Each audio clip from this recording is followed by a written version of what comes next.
Good morning बच्चों, आपका स्वागत है हमारे YouTube चैनल विज्ञान ज्ञान में। विज्ञान की इस कक्षा में कक्षा 9 के पाठ गुरुत्वाकर्षण में हम आगे पढ़ेंगे। बच्चों, पिछली कक्षा में हम लोगों ने प्रणोद और दाब के बारे में पढ़ा था।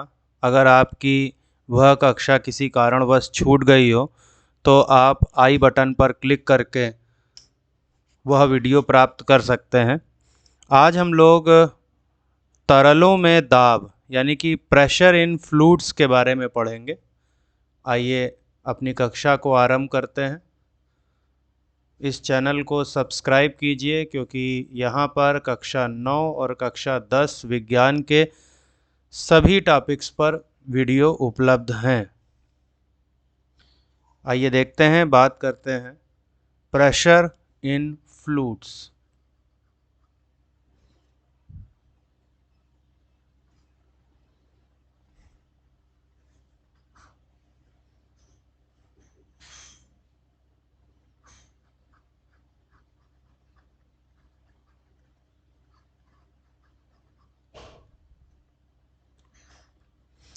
बच्चों, जैसा कि हम लोग जानते हैं कि द्रव्य की 3 अवस्थाएं होती हैं, ठोस, द्रव और गैस।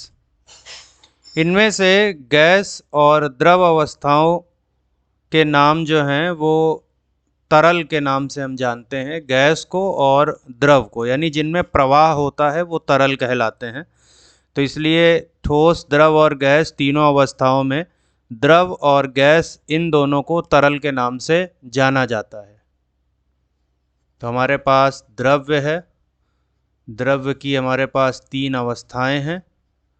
एक अवस्था है ठोस यानी कि सॉलिड, दूसरी अवस्था है द्रव यानी कि लिक्विड, और तीसरी अवस्था है गैस, यानी कि अंग्रेजी में भी इसको गैस कहते हैं। यही दोनों अवस्थाएं जो हैं वो तरल के नाम से जानी जाती हैं, यानी कि फ्लूइड के नाम से जानी जाती हैं, क्योंकि इनमें प्रवाह होता है। लेकिन दोनों में विभेद है। द्रव जब भी फ्लो करता है, जब भी बहता है, तो वह एक दिशा में बहता है, जबकि गैसों के अणु सभी दिशाओं में गति करते हैं। गैसें सभी दिशाओं में बहती हैं। सभी द्रव और गैस एक तरीके से तरल होते हैं, और ठोस अपने भार के कारण किसी एक सतह पर ही रहते हैं और वहीं पर दाब डालते हैं। तरलों को जिस बर्तन में रखा जाता है वे उसी का आकार ले लेते हैं और बर्तन की दीवार पर कुछ दाब डालना प्रारंभ कर देते हैं। किसी बंद बर्तन में रखे तरल के किसी बिंदु पर लगने वाले दाब सभी दिशाओं में बिना घटे संचरित हो जाते हैं। तो जब कभी भी आप किसी गैस को या किसी द्रव को किसी बर्तन में इस प्रकार रखते हैं तो ये क्या करते हैं, इनके अणु इस बर्तन पर दाब डालते हैं और यह दाब सभी दिशाओं में होता है। यह दाब सभी दिशाओं में होता है। ठीक है, बात समझ में आ गई। इसी के आधार पर अब हम लोगों को एक दाब का सूत्र पढ़ना है। गहराई बढ़ने के साथ, ध्यान दीजिएगा, गहराई बढ़ने के साथ द्रव का दाब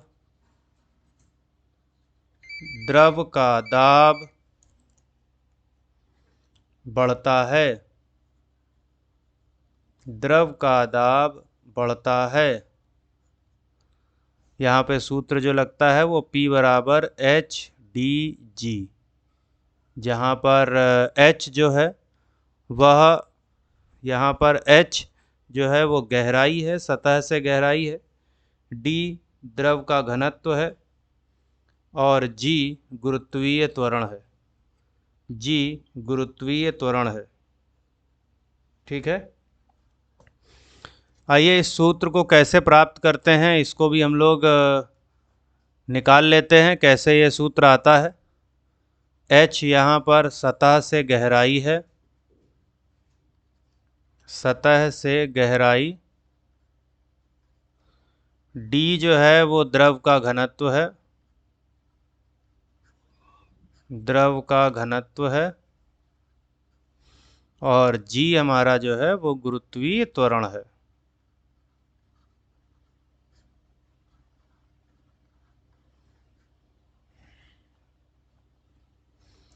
ठीक है, बात समझ में आ गई। यहाँ पर अगर आपको दाब की बात करें तो दाब हम पिछले टर्न पे भी बता चुके हैं, पिछली क्लास में बता चुके हैं कि दाब का मात्रक जो है वो न्यूटन प्रति मीटर स्क्वायर होता है।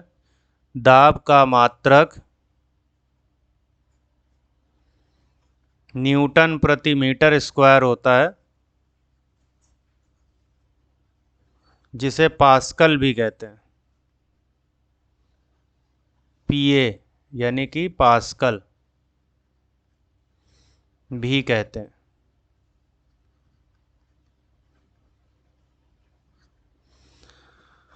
हालांकि दाब का केवल यही मात्रक नहीं है, वायुमंडलीय दाब को हम वायुमंडल की यूनिट में नापते हैं। एक वायुमंडल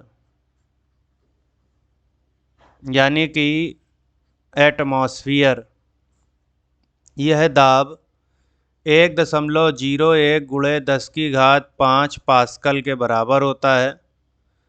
यही मान 760 मिलीमीटर मरकरी कॉलम के बराबर होता है। यही दाब जो है इसी को हम 76 सेंटीमीटर ऑफ मरकरी कॉलम कह सकते हैं। यही दाब हमारा 760 टॉर के बराबर होता है, 1.013 बार के बराबर होता है। तो इस प्रकार हम दाब को, वायुमंडलीय दाब को भिन्न भिन्न मात्रकों में नापते हैं। वायुमंडलीय दाब का अर्थ है पृथ्वी का वायुमंडल प्रति एकांक क्षेत्रफल पर कितना थ्रस्ट लगा रहा है, कितना प्रणोद लगा रहा है, यह वायुमंडलीय दाब का मतलब होता है। यहाँ पर एक बात आपको हो सकता है थोड़ा कम समझ में आए कि दाब का मात्रक जो है वो न्यूटन प्रति मीटर स्क्वायर होता है, तो फिर ये 707 मिलीमीटर इस आधार पे दाब को कैसे नापा गया। तो इसका अर्थ होता है कि 760 मिलीमीटर लंबी मरकरी की एक छड़ अगर बनाई जाए, जिसका प्रति एकांक क्षेत्रफल पर जो दाब होगा वही दाब प्रति एकांक, ये देख रहे हैं, ये मरकरी की एक 76 सेंटीमीटर ऊंची मरकरी की एक छड़ बनाई गई है, कॉलम बनाया गया है, और इस कॉलम की तली पर जो दाब लग रहा है, जबकि इसका क्षेत्रफल एकांक है, तली पर जो दाब लग रहा है वह दाब एक वायुमंडल के बराबर होता है। ये कि इस बात का मतलब होता है। तो चलिए आगे चलते हैं और बात कर रहे हैं उत्प्लावन बल की। उत्प्लावन बल, इसको अंग्रेजी में बोयंसी बोलते हैं, और यह वो बल है, आपने महसूस ज़रूर किया होगा कि जब एक मग, खाली प्लास्टिक का डिब्बा भरी हुई बाल्टी में तली के आधार पर डुबाने का प्रयास किया जाता है तो काफ़ी ज़्यादा ताकत लगती है, ऐसा लगता है कि द्रव उसे बाहर की तरफ ढकेल रहा है। यही बाहर की तरफ लगने वाला बल जो है वो उत्प्लावन बल कहलाता है। मतलब आप ऐसा कह सकते हैं कि जब कोई वस्तु पानी पर तैरती है या डूबी हुई तैरती है तो पानी द्वारा ऊपर की ओर कुछ बल उस पर लगाया जाता है और यही बल उत्प्लावन बल कहलाता है। बच्चों, आपको तो मालूम ही है कि कभी भी अगर बल संतुलित होंगे तभी वस्तु एक स्थान पर रह सकती है, नहीं तो बल की दिशा में वस्तु जो है वो स्थानांतरित हो जाती है। जैसे मान लीजिए कि ये एक प्लास्टिक की गेंद है जो कुछ डूबी हुई तैर रही है। अब सवाल ये है कि ये डूबी हुई कैसे तैर रही है। आपको तो ये मालूम ही है कि इसके ऊपर कुछ ना कुछ भार काम कर रहा होगा। इस गेंद पर मान लीजिए लकड़ी की है या प्लास्टिक की है, जो भी है, इसका कुछ ना कुछ भार होगा, वो भार नीचे की तरफ काम कर रहा होगा, है ना। अब ये नीचे की तरफ भार काम कर रहा है, कोई ऐसी रिजिड सरफेस तो ये है नहीं कि जिस पर ये रुकी रहे, टिकी रहे। जल है, यहाँ पर हम लोगों ने द्रव भरा हुआ है, यानी कि पानी भर दिया है, तो ये तो फ्लेक्सिबल सरफेस है, चाहे तो ये पानी काट करके नीचे आ भी सकती है, लेकिन नीचे नहीं आ रही है। क्यों नहीं आ रही है? क्योंकि इसके ऊपर ऊपर की तरफ एक बल, उछाल बल लग रहा है, और यही उछाल या उच्छेप बल जो है, जिसको कि हम लोग कहते हैं उत्प्लावन बल। तैरती हुई वस्तु का आभासी भार सदैव शून्य होता है, इस बात को ध्यान रखेंगे। और जब कभी भी ये उत्प्लावन बल की बात आती है तो इसको ज़रा समझिएगा क्या होता है ये उत्प्लावन बल। उत्प्लावन बल का मान, उत्प्लावन बल का मान वस्तु द्वारा हटाए गए, वस्तु द्वारा हटाए गए द्रव के भार के बराबर होता है। द्रव के भार के बराबर होता है।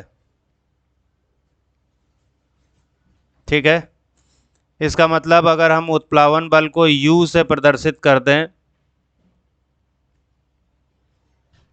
उत्प्लावन बल किसके बराबर होगा? हटाए गए द्रव के भार के बराबर। हटाए गए द्रव के भार के बराबर हो जाएगा क्या? अब हटाए गए द्रव का भार क्या होगा? कभी भी भार की बात करते हैं तो वो द्रव्यमान गुणा जी होता है, यानी हटाए गए द्रव का द्रव्यमान, हटाए गए द्रव का द्रव्यमान गुणा जी। अब हटाए गए द्रव का द्रव्यमान क्या होगा? द्रव्यमान, ध्यान रखिएगा, किसी भी वस्तु को जब डुबाया जाता है तो वह अपने आयतन के बराबर द्रव स्थापित करती है, ये नियम है।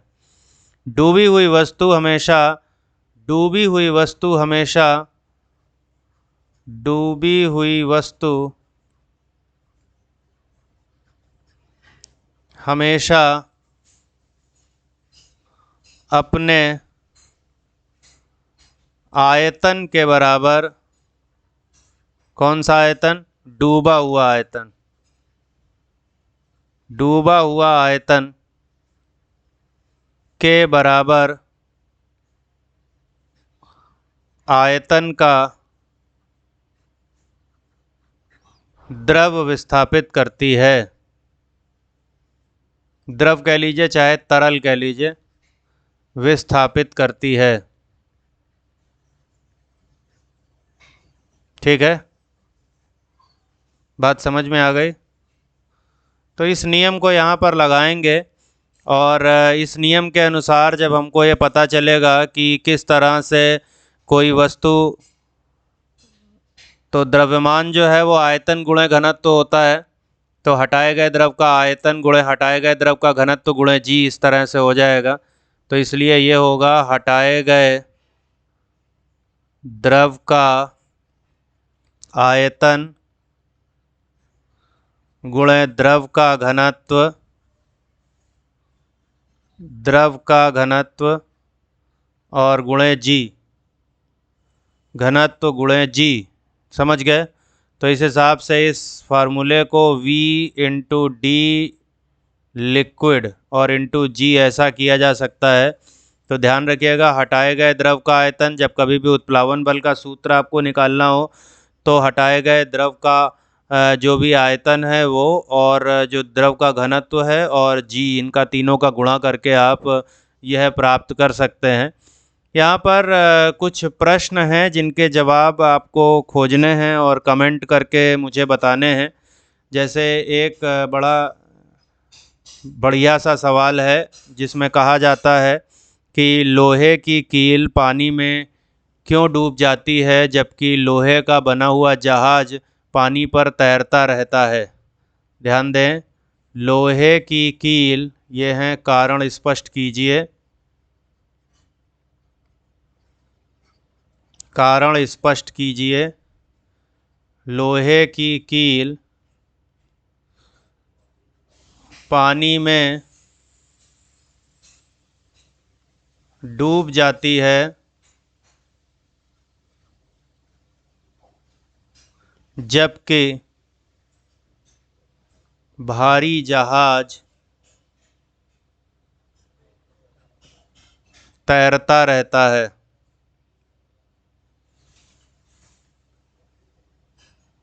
तो इस बात का कारण आपको स्पष्ट करना है।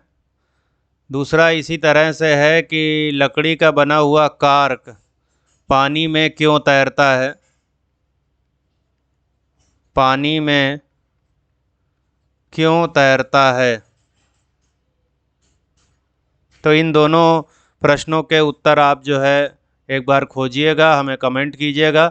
इनके उत्तर आपको हम अगले वीडियो में देंगे। हमारे इस चैनल को सब्सक्राइब कीजिए और ज़्यादा से ज़्यादा लोगों में शेयर कीजिए ताकि सभी को पढ़ाई का मौका मिलता रहे। आपका दिन शुभ हो। धन्यवाद।